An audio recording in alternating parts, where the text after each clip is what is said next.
and a voice said, "Don't put your hand in there." And I went, okay. So I started very carefully and gingerly taking clothes out of the bottom of this file cabinet, so to speak. It was actually supposed to be a bureau. But when I did, there was a crab this big under those clothes that would have taken a finger off if I had not heeded that voice. So I've had that happen a number of times. So going back to this voice, I find it fascinating hearing this, but there are other times that you've heard this voice tell you to do or not do, in some occasions, very specific things. Mm-hmm. It would be more a subtle, more intuition. Had times when I would be in college and I had a weight disorder in terms of I was trying to lose weight and I was walking at night in very dangerous areas, and I just remember hearing or feeling a presence that would say, like, don't go under that overpass or whatever. And it was like I just learned to listen to it because it's not going to hurt me in my feelings. It's just there to guide me, whatever it is. And maybe it's a bunch of things, I don't know. But I would get that voice once in a while and I would heed it and I would say, okay, I'm not going to do that. There's been times I did not heed it and I got in a lot of trouble. Can you talk about one of those instances? One was when I was eloping and I heard that voice, and those of all my roommates, plus their cheers, do not do it. It's a big mistake. So I went ahead and got married anyway, and it was just a really bad decision. So that's a good case in point. Yeah, yeah. Interesting. Mm-hmm. So, so we've heard about the voices. We've heard about the flashes waking you up. Mm-hmm. We have heard about waking up on the bow of a boat. Mm-hmm. We've heard a few different things. What's the next thing that you can recall? So I say putting the puzzle pieces together, because I think this is what it's like a lot of the time is you've had all these weird experiences and they don't make sense apart from other ones, but when you start to look at them all, they start to make more sense. What other things, if you can recall do you find really odd or maybe supernatural in some ways that have happened in your life? Mm-hmm. I can remember driving with my kids to Brownfield, Maine when they were probably 9 and 6, and I would have been 29. And it was a blizzard and the roads were horrible and we couldn't see a thing, but I was just determined to go see a friend of mine because I was lonely and her kids wanted to visit with mine, and so off we went. So on the way there, my car skid right off the road and skidded right off into a ditch, and I was like, oh my God, what are we going to do now? And within seconds, something had hoisted the car out of the ditch. I mean, it wasn't a huge ditch, but 4 feet or so off the road is like a little ravine when you're trying to get out on snow and ice and whatever. So this thing pulled us out. When you say thing, what do you mean? It was like a street sweeper thing, and I couldn't really see that well because it was blizzarding and the snow was swirling around, but I could see the lights in a window, and it was just this small machine, and it had somehow put some chains or something around our tires and pulled the car out. And it was a minute flat, and I was back on the road, and the thing drove off, and I went back to my And did anybody say, hey, ma'am, I'm going to help you? Or No, not a word was spoken. I mean, you would think if somebody saw you slide off the road, they'd come up to your window. Yes. And... But nothing. But nothing. No. And it just disappeared? In fact, it happened too quick for that to happen. It just was over in no time. Interesting. What do you think that was about? I think that all of us have guardian angels, or you can call them spiritual guides or alien entities, and I think they're all possibly part of an interdimensional reality that intersects ours at certain times. Then maybe some more than others, but if you have a high degree of danger in your life or trouble, you may experience more of that, which I think is the case with me. At least with you, that's the case. Yes, right? With me it's the case, yeah. Okay. Any other instances in your life on the same level of the other things that you just talked about? Mm-hmm. There was the time I was 43, and I had just gotten a small grant from a friend. So we were going to open an art gallery in Portsmouth, and I was very busy with the day-to-day tasks and duties, such as setting up bank accounts and getting insurance and all that. So I went to bed about a week before I opened the gallery, and I'm dead sound asleep, and all of a sudden I see these red lights come through the window of the bedroom. And kind of like if you're on a Broadway stage and you see the lights come down onto an actor.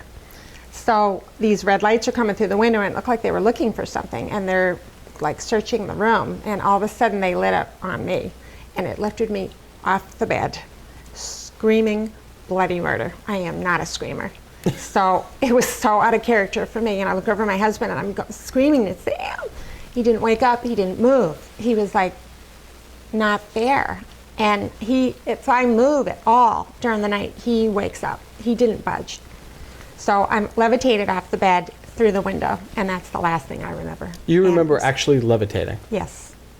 And you were 43 at the time. And I was paralyzed. Not that we ever ask a woman her age, but how long ago was this? How many years ago? 13 years ago. 13. This is, okay, so this would have been 2005. 2005. Wow. And was that in this house? No. It was in Dover. Okay. Well, that's interesting. A few people in Dover have had interesting experiences that I've talked to now. Interesting, yes. I Marina Rose being another one. Yeah. So I want to really look at this with you, because a lot of people are going to hear, okay, I was sleeping, I get woken up, there are these red lights probing, they focus on me, I'm levitated out of bed, my husband won't wake up. And they're thinking, all right, she was probably drinking, it was a dream, right? Help me understand a little bit about just help me understand a little bit more about the step-by-step of how this happened. So are you sleeping at one point and you wake up? I was dead sound asleep. Okay. I was completely asleep, in REM sleep. And when I was awakened by this, I just remember I cannot move anything. I can move my eyes. So you were sort of paralyzed in a I was sense. paralyzed, yeah. And I was like a pancake, and it just lifted me off the bed. And what's weird is that I wasn't at the mercy of gravity. I was like anti-gravity. It was so weird, because you would think What does that mean now?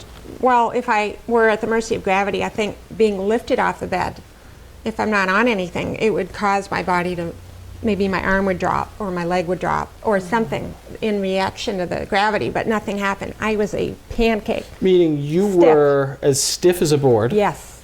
And But there was nothing under me. it's not that you were being lifted in the center of your mass. It's that every part of your body was as rigid as a board. Exactly. Is that what That's what I'm you saying. mean? And I'm saying I find that odd in a physical sense. If you were to try to do that with me now, using some technology or whatever, I don't know if we could pull that off, because it was like I was so uniform, and it was whatever it was uniformly picking me up off the bed and out the window. So you remember going out the window. I do, but I don't remember anything else. Wish I How did. did you get out the window? Was the window open? I went through the window. So we're talking physically through a solid object. Yes. How do you know it wasn't a dream? Because I was wide awake, and I can always distinguish dreams from reality. I've always been able to tell. And believe me, there's been times when I thought it seems real, but I know it was a dream. But this was no doubt at all. And what made it different for you? Completely woke up because it was so vivid, and I felt everything that was going on. It was, if you're dreaming something, there's a lot of things out of sequence that don't make sense. I don't know, there'll be things that are odd, that are out of place, and in this sense, when I was lifted off the bed, everything, I could see the whole room out of my eyes. Everything was inert, so, except me. And your husband didn't wake up? He didn't wake up. Interesting. Yeah, the thing is though, in the days that followed, and prior to that and after as well, I'd often wake up with blood drops on my pillow from my nose, and would feel a bead in the end of my nose. So I thought initially it was the cat, maybe her paw was bleeding and she'd jump up on the bed and get it on the pillow, but then I thought back, no, I think that corresponds with the abduction, and that I had some kind of homing device put in my nose, because it's there for 2 weeks at a time or so, and then it goes away. Right now I don't have one, but it'll be here in a couple weeks, and I'll have blood on my pillow, and here we go again.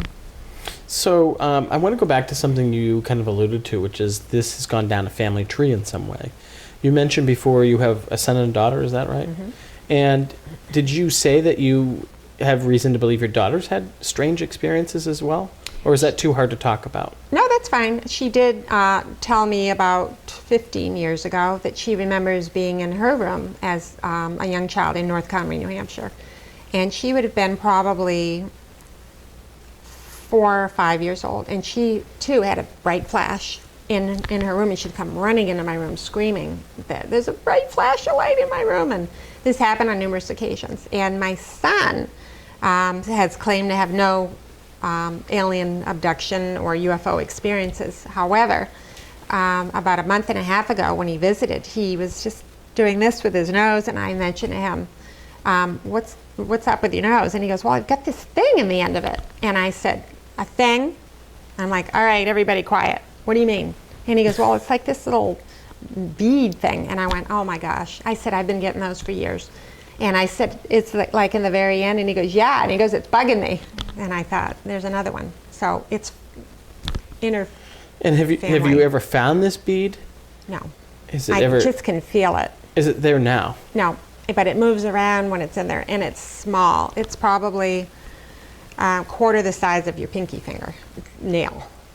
It's very, very small. Really small. Really tiny. And when you say it moves around or it's not there now, do you remember a time in which it just disappeared overnight? What? The bead. The bead. How long it would be in there? Yeah. It's at least 2 weeks at a time. And how many times do you think this has come in and out of your nose? I would say at least 10 or 15 I can remember. Wow. And your son has had the same exact thing. And he's having the Had you same talked thing. to him about this, and maybe he could have overheard you and then kind of started thinking in his head maybe he had it? Or No, I what don't do you think so. I haven't really talked to him about the bead, so I don't think he would have heard about it. So this would have been more. something absent of you telling him, and Yes.